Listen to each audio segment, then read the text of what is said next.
matin dans un appartement qui se propage de manière très rapide et de manière très importante à l'ensemble de l'immeuble. Une propagation importante parce qu'on a beaucoup de combustible stocké, déposé par chacun des particuliers sur leur balcon, d'une part. D'autre part parce qu'on est sur un immeuble dont les coursives de circulation sont en bois. Et à ce moment-là, on a également un vent très important qui souffle. Et donc à 1h du matin, on a le feu qui est attisé par ce vent.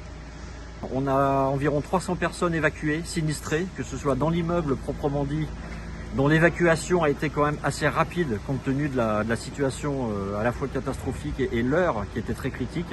À plus d'1h du matin, les gens dorment. On a malheureusement 8 personnes qui ont été transférées à l'hôpital. Parmi ces 8 personnes, donc ce sont des personnes qui ont respiré de la fumée, donc qui ont inhalé de la fumée, qui étaient réfugiées sur un toit.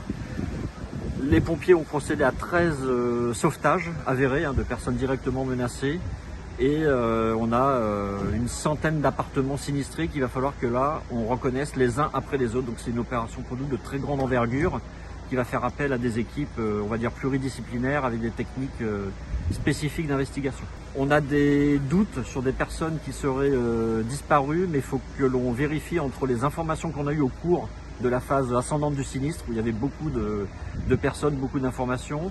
Il faut recouper avec le gymnase de Champfleury où les personnes sont sinistrées, vous savez, sont hébergées, accueillies par la mairie. Et donc avec la police judiciaire, bien sûr, quand on aura ces recoupements d'informations, on pourra affiner. Alors, sachant que les reconnaissances sont de très grande envergure, un immeuble, une centaine d'appartements sur 6 étages.